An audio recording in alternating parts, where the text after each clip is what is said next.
प्रेमी सत्संगी माताएं बहनें सबको राधा स्वामी।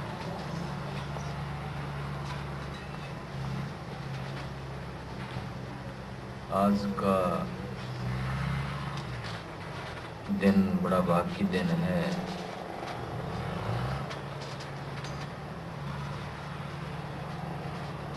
कार्तिक की पूर्णमासी का दिन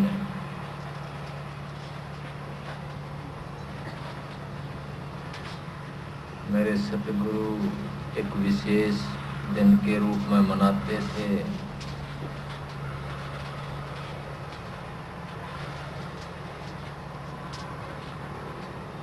आज के दिन गुरु नानक जी का जन्मदिन है।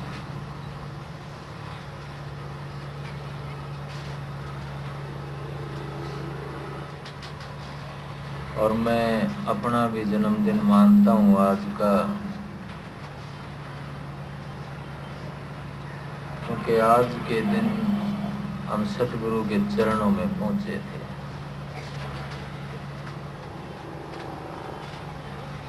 बीस साल पहले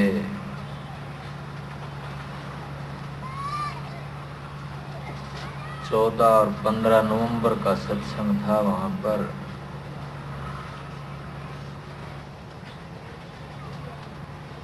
उस बड़े सत्संग में जाकर के मेरे सतगुरु से नाम दान की दीक्षा ली थी।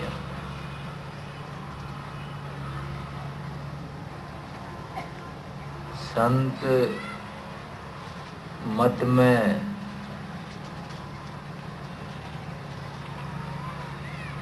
असली जन्मदिन उसी दिन को माना जाता है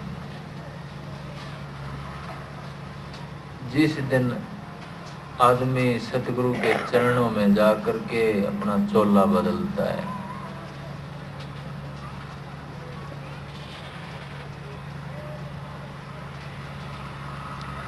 बैत लेता है। ईसाई धर्म में इसको बपतिस्म बोला जाता है।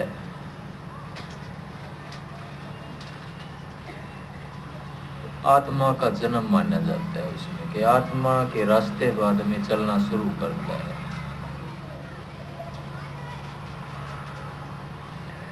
इससे पहले दुनियावी व्यवहार में आदमी पूरी दुरुस्त होकर के बरतता है, व्यवहार करता है। लेकिन एक विवेकी आदमी ये भी सोचता है कि तेरे को अपने अंतर का भेद मालूम पड़े। मैं क्यों इस संसार में आया, कि मेरा मकसद था,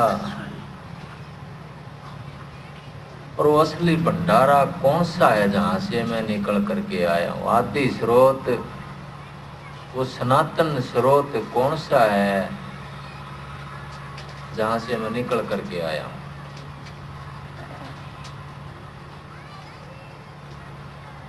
तो असली जन्म वो 14-15 नवंबर 1986 का दिन था। आज 20 साल हुए हैं।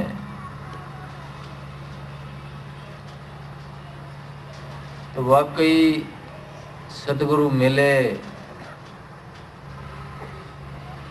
सतगुरु मिलिया तो लेखा निमड़िया।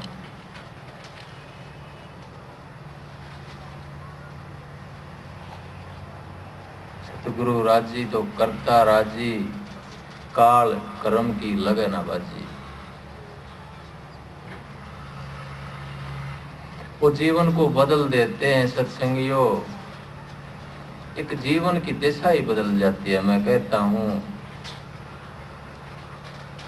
क्योंकि आदमी एक अपने कर्म पे, अपने कर्तव्य पे कुदरती आरूढ़ होने लग जाता है। प्राज्ञ में स्थिति होने लग जाती है। गीता में इसको प्राज्ञ स्थिति या ब्राह्मी स्थिति बोला गया।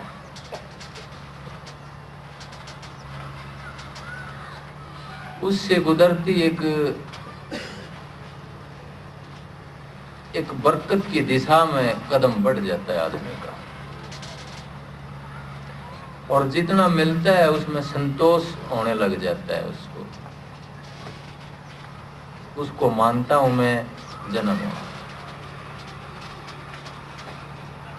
लेकिन मेरे सदगुरु कहते थे कि दीक्षा लेकर के, नाम लेकर के, अगर नाम को अलमारी में रख दिया है बंद करके तो उसका कोई फायदा नहीं है, वो कोई जन्म भी नहीं माना जाता। वो तो संसार में रहते हुए एक संस्कार करते हैं, जैसे कर्मकांडी बन जाता है आदमी। तो नानक साहब, कबीर साहब और राधा स्वामी पंथ की शिक्षाओं में कोई भेद नहीं है। तीनों में जो पाखंड होते हैं उनसे दूर हटाने की बात कही जाती है। अंतर में जाने की बात कही जाती है, क्योंकि अंतर में वो परमात्मा का वास है, उस आत्मा का वास अंदर में ही है। और वो दौलत, वो भंडार, वो समुंदर जिसके अंदर हर प्रकार का रत्न समाया हुआ है,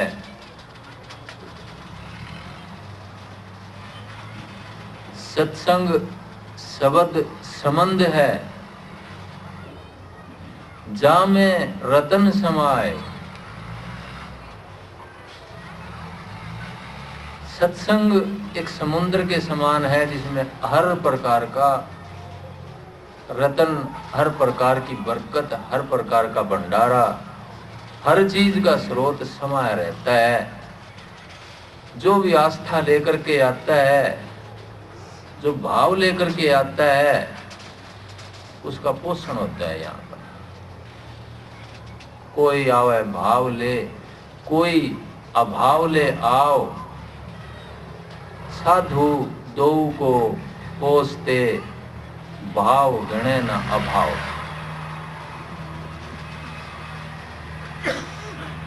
मेरे सतगुरु कहते थे कि ये ऐसा समुद्र है, इसमें रत्न भी पड़े हुए हैं, इसमें कंकर भी पड़े हुए हैं।